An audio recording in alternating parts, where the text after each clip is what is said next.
नमस्कार, वंदे मातरम। मैं हूं श्यामगिरी। आप देख रहे हैं हमारा चैनल मुद्दा भारत का। मुद्दा भारत का यानी मुद्दा आपका। आज का हमारा मुद्दा है जातीय जनगणना। जी हाँ, बिहार सरकार ने जातीय जनगणना कराकर एक तरह से तूफान ला दिया है, राजकीय भूकंप ला दिया है। अब हर स्टेट के लोग जो है, हर कास्ट के लोग चाहते हैं कि जनगणना हो और कौन कितना है, कितनी संख्या में है, हर कोई जानना चाहता है। लेकिन केंद्र सरकार जो है इसके खिलाफ है।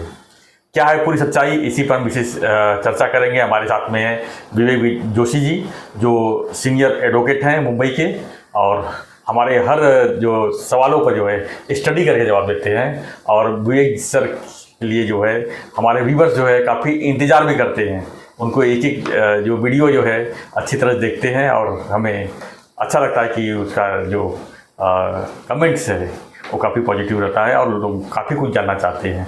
तो इसी कड़ी में हम जातीय जनगणना के लिए हमने विवेक जी को कहा था और उन्होंने काफ़ी कुछ रिसर्च करके जो है आपके सामने अभी पेश करेंगे।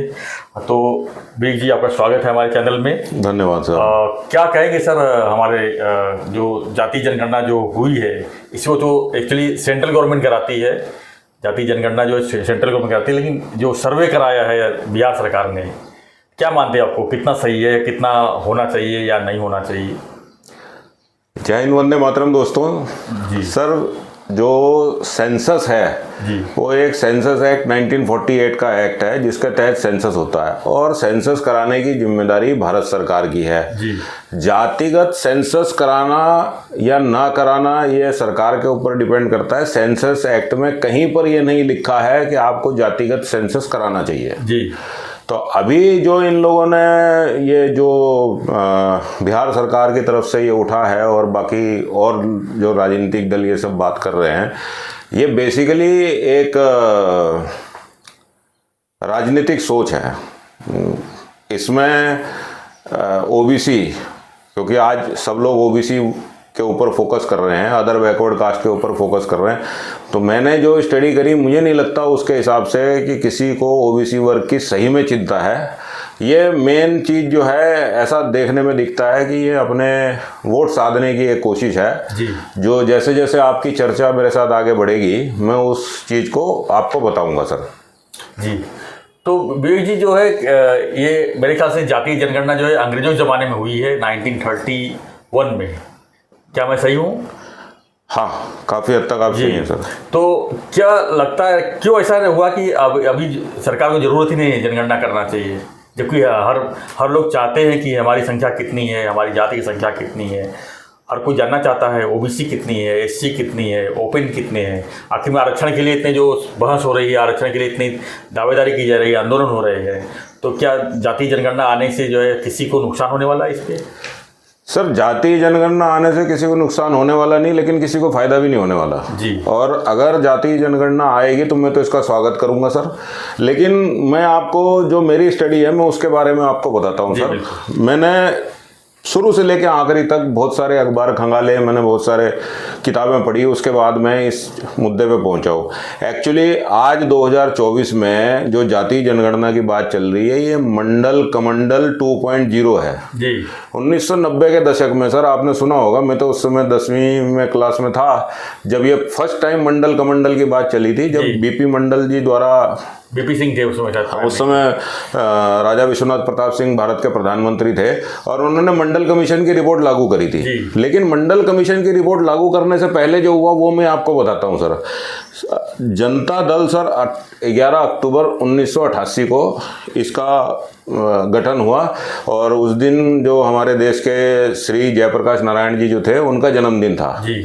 और ये जो जनता पार्टी, लोक दल, इंडियन नेशनल कांग्रेस, जगजीवन जन मोर्चा के गठबंधन से राजा विश्वनाथ प्रताप सिंह के अंतर्गत ये बनी। इन्होंने और लोगों से सलाह, मतलब इन्होंने और बाकी जो पार्टीज थी, जो रीजनल पार्टीज थी, उनका इन्होंने सहयोग लिया। सहयोग लेने के बाद इन्होंने क्या करा जी, इन्होंने भारतीय जनता पार्टी से सहयोग लिया और सरकार बनाई। भारतीय जनता पार्टी ने उसको ज्वाइन नहीं करा। अब आज की डेट में अभी आपने जैसे थोड़ी देर पहले कहा, ये एक नैरेटिव चलाया हुआ है कि भारतीय जनता पार्टी को, जो अभी तात्कालीन सरकार है जिस पार्टी की, उसको जातीय जनगणना से डर लगता है जी। अरे भाई, कैसे डर लगता है सर? अब आप ये स्टडी देखिएगा सर। मंडल कमीशन की रिपोर्ट को राजा विश्वनाथ प्रताप सिंह जी ने 13 अगस्त 1990 को उन्होंने एक गवर्नमेंट ऑर्डर निकाला जिसमें उन्होंने लिखा कि मंडल कमीशन की जो रिपोर्ट है उसको मैं लागू करने वाला हूँ। और 15 अगस्त 1990 के टाइम में जब वो लाल किले से बोल रहे थे तो उन्होंने इसको डिक्लेयर कर दिया कि आज के बाद जो मंडल कमीशन की रिपोर्ट है जो ये कहती है कि 27% आरक्षण ओबीसी को दिया जाएगा वो मैं लागू करता हूँ। उससे पहले जो आरक्षण था वो कुछ 22.5% एससी और एसटी को मिलता था, ओबीसी को नहीं मिलता था आरक्षण। लेकिन 1990 के बाद ओबीसी को भी आरक्षण मिलने लगा तो टोटल आरक्षण की परसेंटेज पहुंच गई 49.5%। अब आप समझिए जो आज पूरे समाचार में चर्चा चला रहे हैं कि भारतीय जनता पार्टी डर रही है, मैं इससे एतबार नहीं रखता। मैं क्यों नहीं रखता मैं बोलता हूँ सर। 15 अगस्त को जब वीपी सिंह जी ने यह ऐलान किया कि मैं इसको लागू कर रहा हूँ, अगर भारतीय जनता पार्टी को सरकार गिरानी थी तो वो इस मुद्दे पे 15 अगस्त को गिरा देती और 13 अगस्त 1990 को गिरा देती।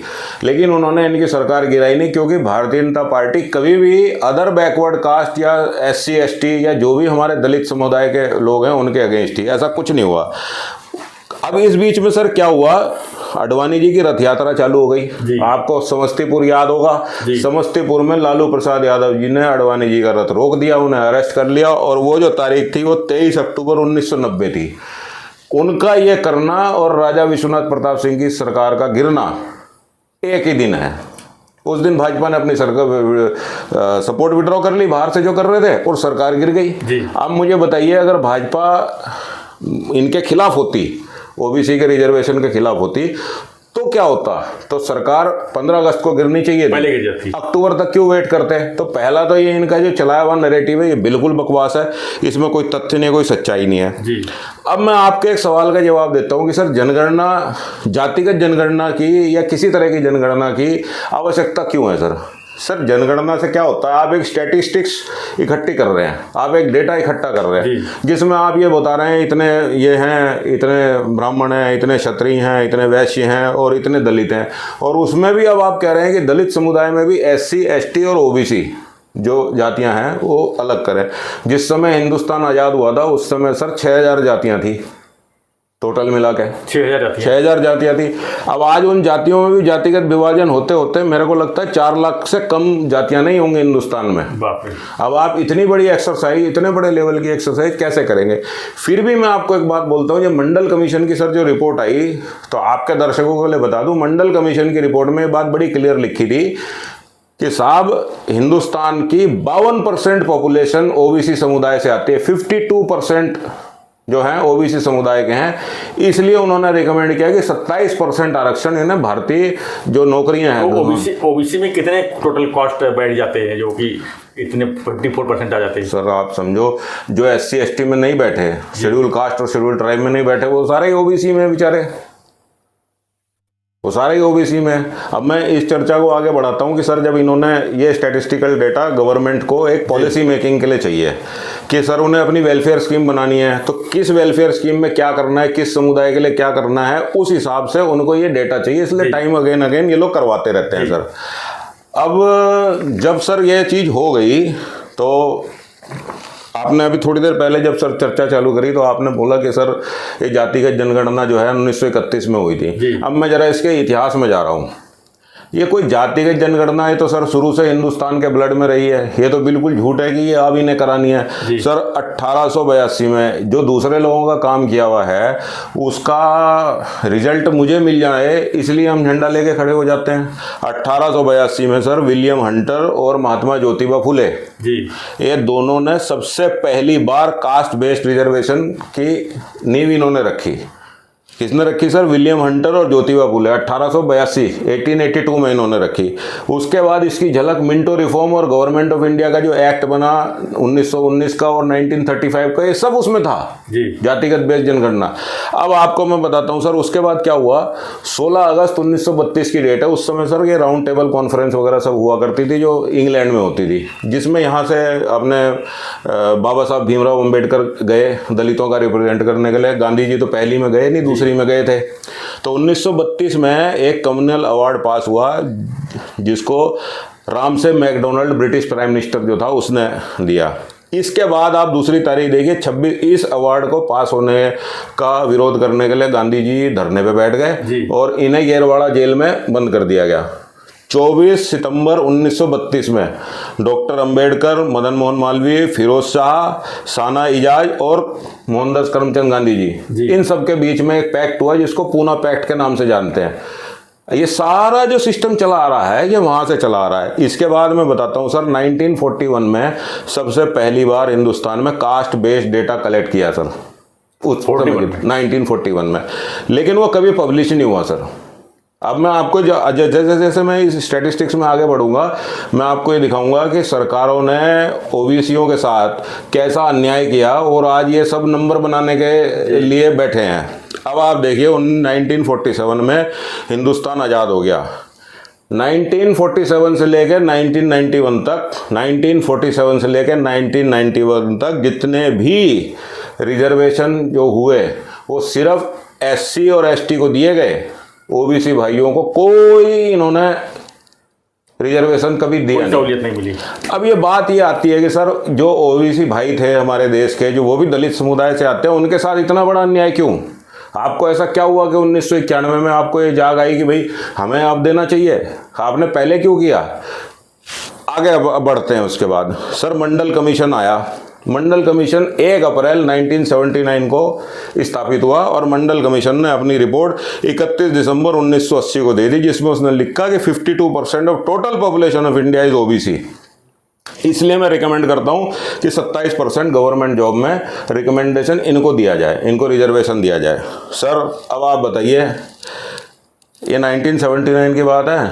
1947 से लेके 1965 तक भारतीय जनता पार्टी की सरकार नहीं थी? नहीं थी ना सर। कौन थे? पंडित जवाहरलाल नेहरू चला रहे थे सरकार जी। तो पंडित जवाहरलाल नेहरू हार्वर्ड एजुकेटेड आदमी सर, उन्हें क्या हुआ उनको जो उन्होंने सर 1941 का कास्ट बेस्ड सर्वे देके क्यों उन्होंने सर इनको ओबीसीओं को उन्होंने उसमें रिजर्वेशन नहीं दिया? संविधान तो उस समय लिखा जा चुका था। आर्टिकल 16 में बाबा साहब भीमराव अंबेडकर ने जगह बना दी थी रिजर्वेशन की, 10 साल के लिए बना दी थी। इन्होंने तो किसी ने कुछ नहीं करा जी। अब उसके बाद आप देखिए 1980 से 1984 में, मैं ये इसलिए कह रहा हूँ कि आदरणीय श्री राहुल गांधी जी इस मुद्दे को प्रखर रूप से उठा रहे हैं, तो ये भी तो पूछना पड़ेगा कि भाई 1980 1979 में रिपोर्ट तो बन गई कि 27% आरक्षण दिया जाए। 1980 से 1984 सर सरकार किसकी थी?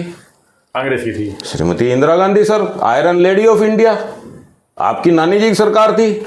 उसके बाद आपके पिताश्री की सरकार थी 1984 से 1989 तक। तो सर ये जो 10 साल बीच में गए, इस साल में, इन 10 सालों में ये रिपोर्ट क्यों नहीं आपने इम्प्लीमेंट करी? ना तो लागू किए, ना लागू किए। आपको कर देना चाहिए था।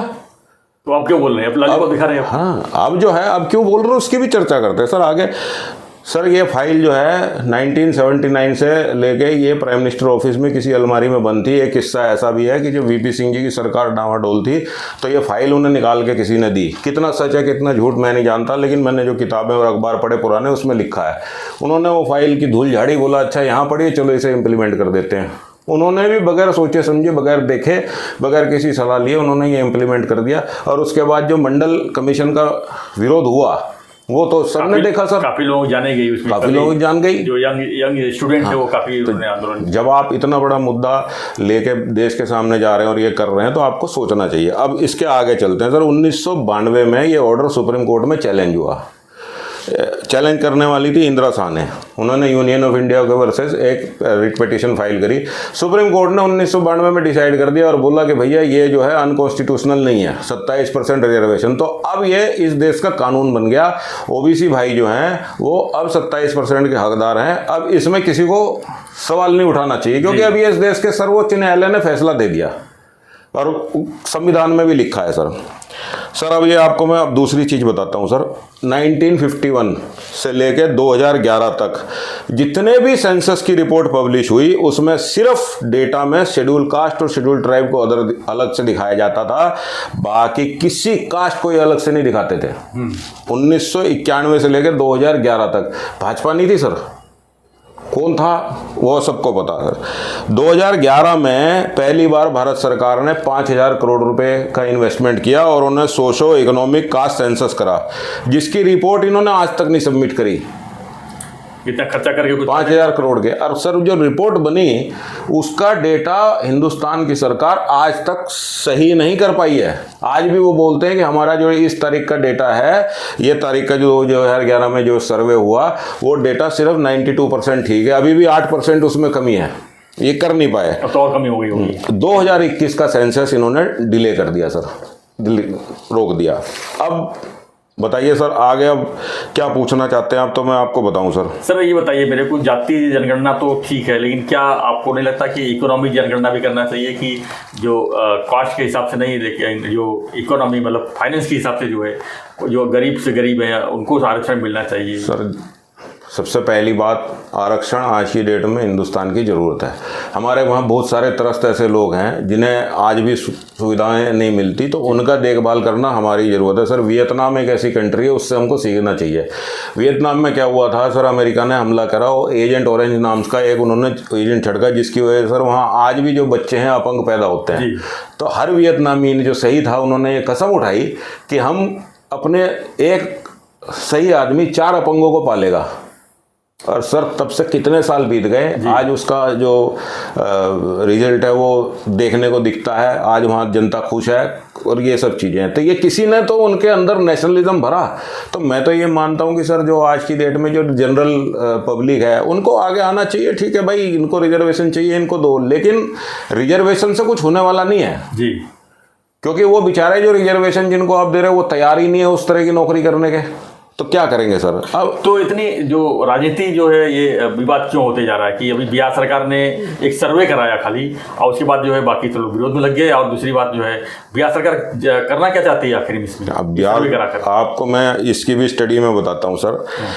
ये जो अभी जो मंडल 2.0 कमंडल 2.0 जो मैंने बोला, ये जो चल रहा है, ये बेसिकली भाजपा सरकार के खिलाफ एक गुरिल्ला वारफेयर है सर। 2024, हाँ 2024 के इलेक्शन के लिए है। इसमें किसी का भला नहीं होने वाला। मैं आपको 2 स्टेट का मैंने एनालिसिस किया, वो भी मैं आपको बता दूंगा सर। ये गुरिल्ला वारफेयर है, ये लो इंटेंसिटी वारफेयर होने वाली है। थोड़ा बहुत मारेंगे फिर भाग जाएंगे। अभी हुआ क्या है, नैरेटिव के सामने नैरेटिव है। तुमने इंडिया बनाया, भाजपा ने बोला, सरकार ने बोला कि भाई इंडिया नहीं, देश का नाम भारत है, तो तुम्हारा वहाँ नैरेटिव कट गया जी। अब तुमने नया नैरेटिव चला दिया ओबीसी के बारे में, बताओ जी हमें। तो सर मैं आपको बता रहा हूँ, कांग्रेस पार्टी और जो इनके साथ में जो अभी इंडियन अलायंस में जो पार्टी हैं, ये सब इनका ये कहते हैं कि गांधी जी की जो सोच है उसमें हमारा पेटेंट है, ये और किसी का उस पर राइट नहीं मानते।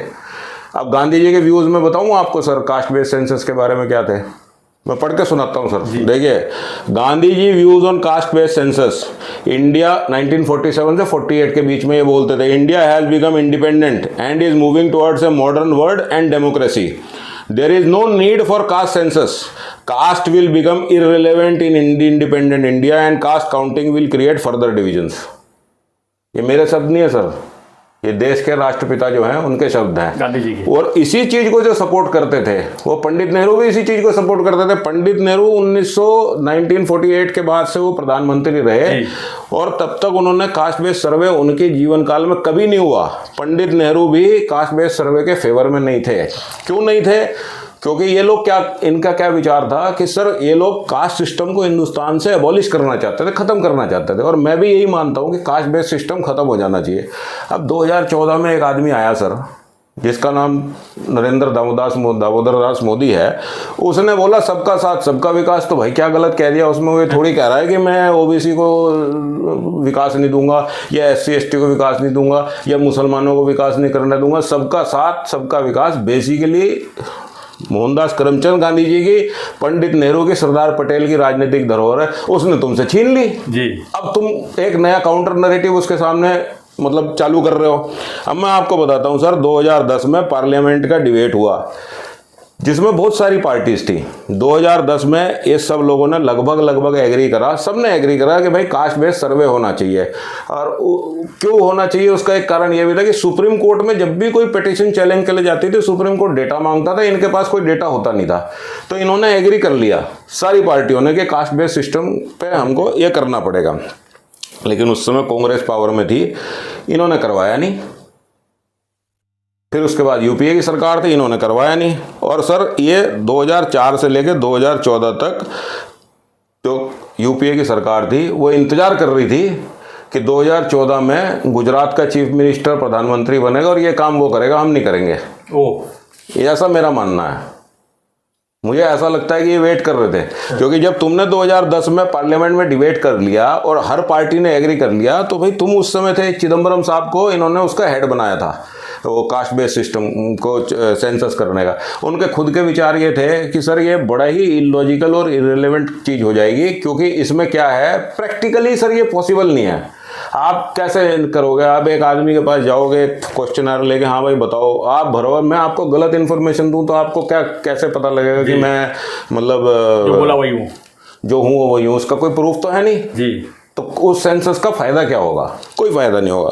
अब सर इसका थोड़ा सा और आगे चलते, मैंने आपको बता दिया था 1980 और 1984 में इंदिरा गांधी जी की गवर्नमेंट थी।